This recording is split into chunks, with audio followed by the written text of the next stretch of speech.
आज हम पढ़ेंगे इनकम टैक्स की बुक से इनकम टैक्स का chapter number 2 residential status and incidence of tax. इस चैप्टर में कुछ नहीं है। इस चैप्टर में मेन सबसे फर्स्ट थिंग है कि हमको ये देखना है कि एक इंसान का या एक फर्म का या एक कंपनी का रेजिडेंशियल स्टेटस क्या है। ठीक है, तो वो हम देख क्यों रहे हैं? हम रेजिडेंशियल स्टेटस एक कंपनी का या एक बंदे का या कोई एसोसिएशन ऑफ पर्सनस का इसलिए देख रहे हैं। बेसिकली हमें मानते हैं कि एक बंदे का क्यों देख रहे हैं रेजिडेंशियल स्टेटस।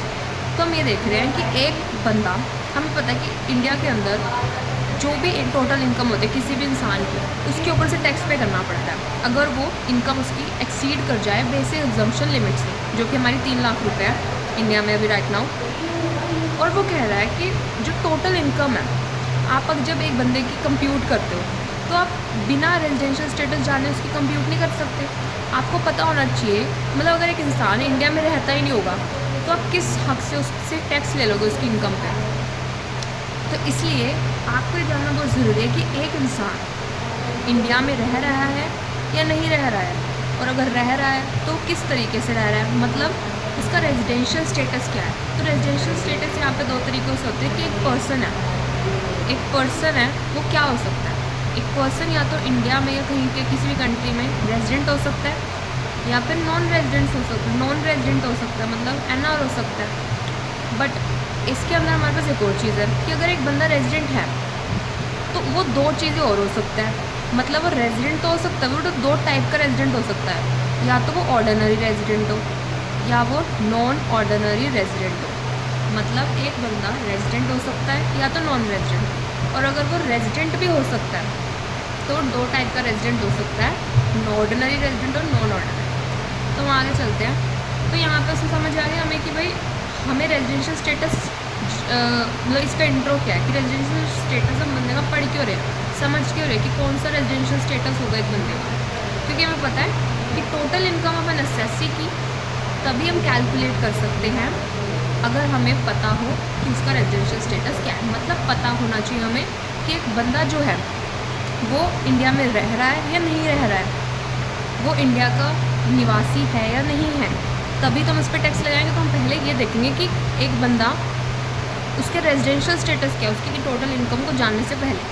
तो यहाँ पे उसने डिफरेंस बताया रेजिडेंशियल स्टेटस एंड सिटीजनशिप का। तो हमें वैसे भी पता है सिटीजनशिप का मतलब होता है कि एक देश के आप नागरिक हो तो आपको पता है, मतलब जहाँ पे भी जो इंसान पैदा होता है वो वहीं का सिटीज़न होता है। जैसे कि इसमें यहाँ पे वो बोल रहा है कि भाई citizenship is a birth place, और मतलब place of birth is generally automatic. मतलब जो सिटीजनशिप है आप जहाँ पे भी रहते हो वहाँ की आपको ऑटोमेटिकली मिल जाती है, पैदा होते हैं वहाँ की मिल जाती है। बट जो रेजिडेंशियल स्टेटस है वो आपका डिपेंड होता है on the stay in a country. मतलब आप कितना टाइम स्टे कर रहे हो उस कंट्री में, जितना टाइम आपने स्टे किया आप उस टाइम तक के रेजिडेंट हो जाओगे।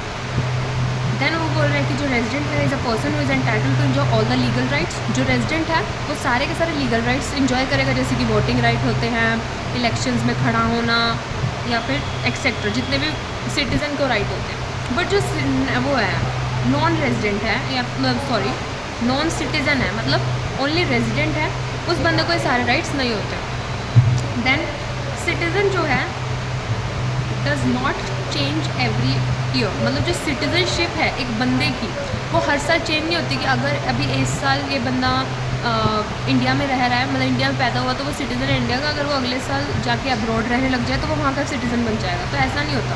वो कह रहा है कि सिटीज़नशिप चेंज नहीं होती, बट जो रेजिडेंशियल स्टेटस होता है वो चेंज होता रहता है। मतलब अगर एक इंसान अभी इंडिया में रह रहा है 1 साल तो वो रेजिडेंट है इंडिया का 1 साल, अगर वो अब्रॉड रह रहा है दूसरे साल तो वो दूसरे साल अब्रॉड का रेजिडेंट है।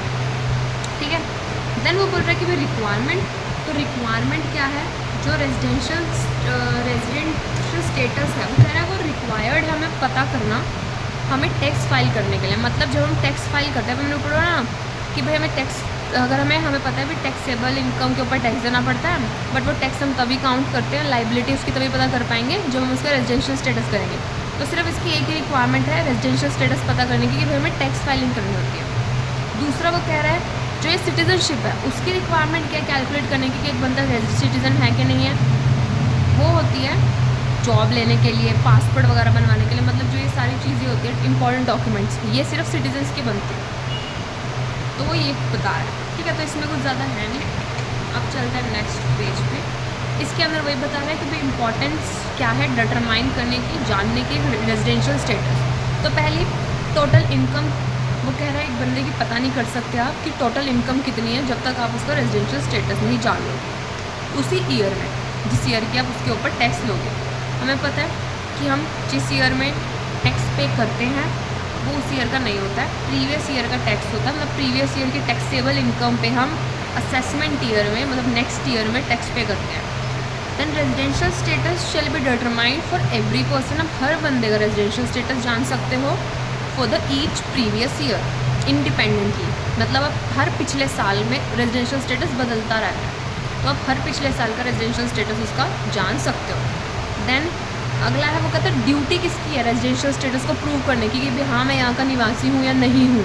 वो कहता है उसी बंदे की है, जिस बंदे का हम पूछ रहे हैं उसी बंदे की ड्यूटी है, ठीक है। दैन बस ये पॉइंट टू बी नोटेड में ये है कि भाई हर साल चेंज होता रहता है रेजिडेंशियल स्टेटस, सिटीजनशिप नहीं होती, वह रेजिडेंशियल स्टेटस होता है।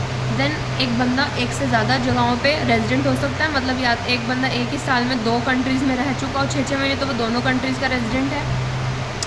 पर वो किस टाइप का, वो आगे पता चलेगा। Then a person cannot have a different residential status for the income. मतलब ऐसा नहीं है कि अगर एक इंसान शेयर मार्केट से इनकम कर रहा है और एक बिज़नेस से कर रहा है, तो वो शेयर मार्केट की इनकम के लिए तो रेजिडेंट है इंडिया का, बट बिज़नेस के लिए नहीं है। तो ऐसा नहीं हो सकता। अगर वो एक बंदा एक सोर्स ऑफ इनकम के लिए रेजिडेंट है इंडिया का, मतलब जब वो शेयर मार्केट की इनकम उसकी हम कैलकुलेट करें तो हम कह रहे हैं हाँ भाई ये बंदा इंडिया का रेजिडेंट है। और फिर अब उसी सेम बंदे की दूसरी इनकम, बिजनेस से इनकम उसकी, या फिर सैलरी हम ले रहे हैं उसकी इनकम में, सैलरी से उसकी इनकम काउंट करें तो हम कह रहे हैं भाई ये तो इंडिया का रेजिडेंट नहीं है, तो ये नहीं हो सकता। अगर एक बंदा एक सोर्स ऑफ इनकम के लिए रेजिडेंट है तो वो हर सोर्स ऑफ इनकम के लिए रेजिडेंट है, ठीक है। आप वो बोल रहे हैं कि डिटर्मिनेशन ऑफ रेजिडेंशियल स्टेटस होता कैसे है। डिटर्मिनेशन होता है कुछ रूल्स के अकॉर्डिंग, बट यहाँ पे बोल रहे हैं कि हम 5 लोगों का देख सकते हैं, डिटर्मिनेशन कर सकते हैं रेजिडेंशियल स्टेटस का। एक तो एक इंडिविजुअल बंदे का देख सकते हैं कि एक बंदे का हम रेजिडेंशियल स्टेटस देख सकते हैं कि वो कौन है, रेजिडेंट है कि नहीं है। दूसरा हम देख सकते हैं HUF, हिंदू अनडिवाइडेड फैमिली का, कि वो रेजिडेंट है कि नहीं है। तीसरा फर्म का, उससे अगला जॉइंट स्टॉक कंपनी का, उससे अगला अदर पर्सन। तो हम मेन इसमें है residential status of an individual. तो अब हम पढ़ेंगे कि इंडिविजुअल का रेजिडेंशियल स्टेटस हम कैसे पता कर सकते हैं, how to determine the residential status of an individual. वो कह रहा है कि एक बंदा, में अभी हमने पहले ही पढ़ लिया, उसने फिर से रिपीट कर रखा है कि एक बंदा या तो रेजिडेंट हो सकता है, नॉन रेजिडेंट हो सकता है, या डीम्ड रेजिडेंट, मतलब जिसको मान लेंगे वो रेजिडेंट है। तो वो कह रहा है अगर वो रेजिडेंट है तो वो 2 तरीके का हो सकता है, ऑर्डिनरी या फिर नॉन ऑर्डिनरी, नॉट ऑर्डिनरी। तो वो कह रहा है हमारे पास 2 बेसिक कंडीशंस होती हैं जिसके बेसिस पे हम जज कर देंगे कि एक बंदा रेजिडेंट है, नॉन रेजिडेंट है, या ऑर्डिनरी रेजिडेंट है या नॉन ऑर्डिनरी, ठीक है। तो पहली है कंडीशन, 2 बोल रहा है इसने यहाँ पे बताई हैं, 2 टाइप की इसने कंडीशंस बताई हैं। पहली है बेसिक कंडीशन, दूसरी है एडिशनल कंडीशंस। तो अब वो बोल रहा है, तो यहाँ पे हम पढ़ते हैं if a person satisfied is 1%। तो यहाँ पे उसने बताया हुआ है कि मतलब यहाँ पे उसने डिक्लेरेशन दे रखी है उसकी,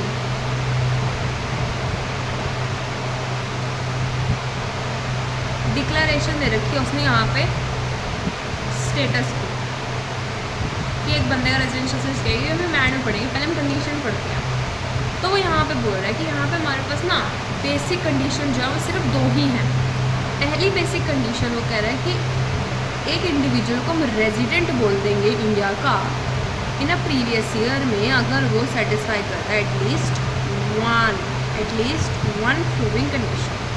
फर्स्ट क्या है कि वो बंदा इंडिया में रहा होना चाहिए फॉर द 182 डेज के लिए या फिर मोर during the previous year.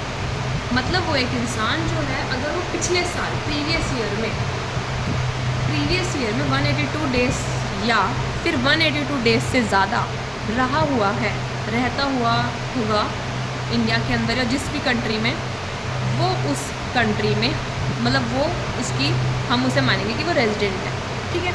Second क्या है, अगर वो इंसान 60 डेज़ या फिर उससे ज़्यादा रहा होगा प्रीवियस ईयर में एंड 365 डेज़ या फिर मोर during 4 years immediately preceding the previous year. मतलब वो या तो देखो पहली कंडीशन क्या है, 182 डेज या उससे ज़्यादा प्रीवियस ईयर में रहा होना चाहिए। दूसरी बेसिक कंडीशन है कि एक बंदा 60 दिन या उससे ज़्यादा प्रीवियस ईयर में एंड 365 या उससे ज़्यादा पिछले 4 सालों में प्रीवियस ईयर के। मतलब जैसे ये अभी कौन सा ईयर चल रहा है, 2024 और 25 फाइनेंशियल ईयर, इस ये है असेसमेंट ईयर। सपोज अगर कोई बंदा अभी अपने टैक्स पे करा तो ये असेसमेंट ईयर हुआ। प्रीवियस ईयर कौन सा होगा, कौन से ईयर की टैक्सेबल इनकम का इस साल हम टैक्स पे करेंगे, 2023-24 मतलब प्रीवियस ईयर। अब इससे पहले की ईयर्स मतलब 2022 एंड 23, 2021 एंड 22, 2020 एंड 21, 2019 एंड 20। तो इन 4 सालों में टोटल वो 365 डेज रहा होना चाहिए। तो ये दोनों कंडीशंस ऐसे, ठीक है। तो अभी हमें समझ आया। अब इसके अंदर कुछ एक्सेप्शन है, इसको हम मान देखेंगे। पहले हम चलते हैं इसकी एडिशनल कंडीशंस पे।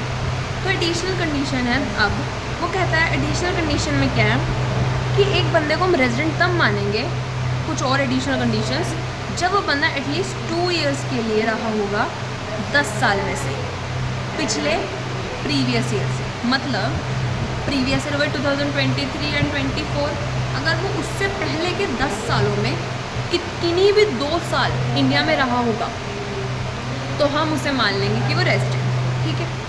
अगला, अगर वो बंदा at least 730 days during the 7 years immediately proceeding for the previous year, तो हम उसको मान लेंगे। मतलब वो क्या है, पहली हमारी बेसिक कंडीशंस क्या थी, 182 डेज या उससे ज़्यादा प्रीवियस ईयर में, और 365 डेज प्रीवियस ईयर में, 60 डेज या मोर प्रीवियस ईयर में, एंड 365 डेज 4 सालों में प्रीवियस ईयर से पहले वाले, ठीक है। और एडिशनल कंडीशन में उसने क्या बोला कि एटलीस्ट कम से कम 2 साल पिछले 10 सालों में प्रीवियस ईयर से, या फिर एटलीस्ट 730 डेज पिछले 7 सालों में प्रीवियस ईयर से। तो ये हो गई बेसिक कंडीशन। अब हम देखेंगे कि कौन सी कंडीशन सेटिस्फाई होने पे उसका कौन सा रेजिडेंशियल स्टेटस बनता है, ठीक है। तो यहाँ पे हमें समझ आना है, यहाँ पे वो बोल रहा है कि if a person satisfy at least 1 basic condition, अगर एक बंदा जो है सेटिस्फाई करता है 1 कंडीशन ओनली, बेसिक कंडीशन, तो हम उसको एंड बोथ एडिशनल, अगर वो एक बेसिक एंड बोथ एडिशनल, मतलब एक वो ये वाली करता है इनमें से कोई भी, या फिर दोनों वो ये वाली करता है, तो हम उस बंदे को क्या मानेंगे, ही इज़ अ रेजिडेंट, उसको हम रेजिडेंट मानेंगे एंड ऑर्डिनरी रेजिडेंट भी मानेंगे, ठीक है। देन वो बोल रहा है सेकेंड बात क्या, कि एक बंदा अगर एटलीस्ट 1 करता है बेसिक कंडीशन, और अगर वो कोई भी एडिशनल कंडीशन नहीं करता, या फिर एक कर रहा है, नन और ओनली 1 कर रहा है एडिशनल कंडीशन फुलफिल, तो हम उसे रेजिडेंट तो मान लेंगे, बट वो कौन से टाइप का फिर रेजिडेंट होगा, नॉन ऑर्डिनरी रेजिडेंट, ओके। मतलब 2 बातें में क्या समझेंगे कि अगर एक बंदा बेसिक कंडीशन में से दोनों में से एक बेसिक कंडीशन फुलफिल करके दोनों की दोनों एडिशनल कंडीशन फुलफिल कर देगा, तो वो बंदा तो होगा सिंपल रेजिडेंट और ऑर्डिनरी रेजिडेंट वाला होगा, ठीक है। मतलब वो बंदा रेजिडेंट तो होगा, बट वो कौन सा टाइप का रेजिडेंट होगा, ऑर्डिनरी। बट अगर एक बंदा एक बेसिक कंडीशन और एक ही या फिर कोई भी नहीं एडिशनल कंडीशन फुलफिल करता है, तो वो रेजिडेंट मान लेंगे, क्योंकि वो बेसिक फुलफिल कर रहा है, बट वो एडिशनल नहीं कर रहा है या एक कर रहा है, तो हम उसको क्या मानेंगे, नॉन ऑर्डिनरी रेजिडेंट, मतलब वो नॉन ऑर्डिनरी रेजिडेंट टाइप का रेजिडेंट होगा। फिर उसके बाद वो बोला कि अगर एक बंदा do not satisfy any basic condition, तो वो नॉन रेजिडेंट माना जाएगा। फिर हमने देखना ही नहीं है नॉन रेजिडेंट मतलब कि वो ऑर्डिनरी है कि नॉन ऑर्डिनरी है। तो इस बात से हमें क्लियर कट क्या समझ आता है कि हम कैसे देखते हैं रेजिडेंशियल स्टेटस एक इंडिविजुअल का। अगर एक बंदा कोई भी बेसिक कंडीशन फुलफिल करता हो, एक दोनों नहीं एक ही जाए, तो वो मतलब रेजिडेंट तो कंफर्म है। अगर वो बेसिक कंडीशन फुलफिल कर रहा है एक भी, तो वो रेजिडेंट है। अब कौन से टाइप का रेजिडेंट है वो हम बताते हैं कि अगर वही बंदा जो फुलफिल कर रहा है बेसिक कंडीशन एक टाइप की, अगर वो बंदा दोनों की दोनों बेसिक कंडीशन एडिशनल कंडीशन भी फुलफिल करता है, एक बेसिक के साथ दोनों एडिशनल कर रहा है, तो हम उसको बोलेंगे भाई ये तो ऑर्डिनरी रेजिडेंट है। ठीक है। फिर अगर एक बंदा, वही सेम बंदा एक बेसिक के साथ कोई भी एडिशनल नहीं करता या एक करता है खाली एडिशनल, तो हम उसे क्या मानेंगे कि वो रेजिडेंट है, क्योंकि वो बेसिक कर रहा है तो उसे रेजिडेंट तो मानना पड़ेगा, बट वो नॉन ऑर्डिनरी टाइप का रेजिडेंट है। फिर हम मानेंगे कि अगर एक बंदा, तीसरी कंडीशन की हमने बताई, मतलब तीसरा डिक्लेरेशन क्या दे रहे हैं कि अगर एक बंदा दोनों ही बेसिक नहीं करता है, मतलब एक भी बेसिक नहीं कर रहा है, तो हम उसको नॉन रेजिडेंट मानेंगे। मतलब एक रेजिडेंट होने के लिए आपको बेसिक कंडीशन तो फुलफिल करती होनी ही चाहिए, अगर आपने बेसिक ही नहीं करी तो आप नॉन रेजिडेंट हो। तो आई होप समझ आ गया होगा, बाकी हम नेक्स्ट लेक्चर में